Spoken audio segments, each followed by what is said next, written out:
Hello friends, કેમ છો બધા? માહિર્સ વેજ કિચનમાં તમારું સ્વાગત છે. ફ્રેન્ડ્સ, આજે હું તમારી જોડે શેર કરવા જઈ રહી છું શાક. રોજને રોજ એક સરખું ખાઈને કંટાળી ગયા હોય તો એક અલગ પ્રકારના મરચાં જે ખાય અને તમને શાકને પણ ભૂલી જશો એ રીતના ટેસ્ટી બને છે. તો સૌથી પહેલાં મેં 4 થી 5 લાલ મરચાં અને 4 થી 5 લીલા મરચાં લીધા છે અને કાપા પાડી અને આ રીતે બધામાં મીઠું લગાવી દેવાનું છે. લગાવી અને બધાને આપણે વરાળે બાફી લેવાના છે. તમે ઢોકળિયામાં કે કોઈ પણ આવી રીતેથી એક વાસણ મૂકી અને કાણાવાળું વાસણ મૂકી અને એને સ્ટીમ કરી શકો છો. તો આ રીતે આપણે એને બધાને 5 કે 7 મિનિટ સુધી ઢાંકી અને બફાવા દેશું. હવે જ્યાં સુધી આપણા મરચાં બફાય છે ત્યાં સુધી આપણે ફેટેલું દહીં લેવાનું છે, 4 થી 5 ચમચી જેટલું. એમાં આપણે આદુ અને લસણની પેસ્ટ 1 ચમચી જેટલી ઉમેરવાની છે અને એ તમે ન ખાતા હોય તો બિલકુલ ઓપ્શનલ છે.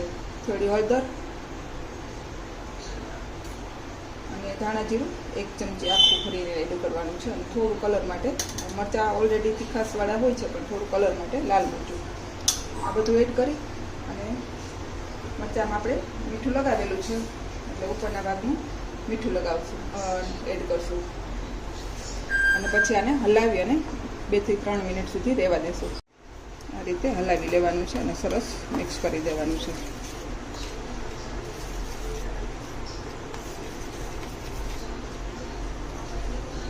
અને દહીંને ફેટી લેવાનું છે જેથી કરીને એક સરસ એક રસ થઈ જાય. આ રીતે રેડી કરી અને રાખી દેવાનું છે. 5 થી 7 મિનિટ થઈ જાય એટલે આપણે ચેક કરી લેવાના છે. એકદમ સરસ આપણા મરચાં છે સ્ટીમ થઈ ગયા છે. હવે આપણે એને નીચે ઉતારી લેશું. વાસણમાં 3 ચમચી જેટલું તેલ લેવાનું છે અને તેલ ગરમ થાય એટલે આપણે એમાં મેથી એડ કરશું. મેથી થોડી ડાર્ક થાય એટલે આપણે એમાં રાઈ એડ કરશું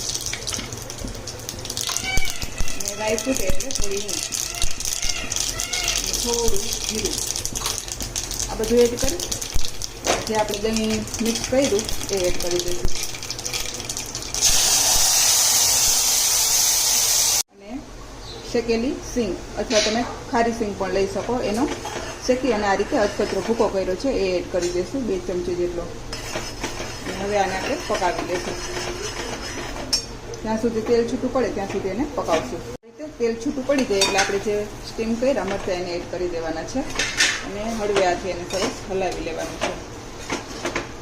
દહીં છે એ થોડું મોડું લેવાનું છે, ખાટું નથી લેવાનું. નહીંતર એ થોડા ખટાશવાળા થશે અને જો તમારે આમાં સાકર કે ગોળ એડ કરવો હોય તો તમે જ્યારે આપણે ગ્રેવી ઉકળતી હોય ત્યારે તમે એને એડ કરી શકો છો. આ રીતે મિક્સ કરી અને ઉપર થોડી ધાણા ભાજી એડ કરી દેવાની છે.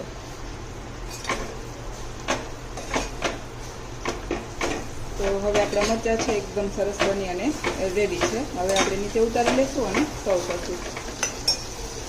તો ફ્રેન્ડ્સ, તૈયાર છે મારા તમને શાકને પણ ટક્કર મારે એવા આ સ્વાદિષ્ટ મરચાં.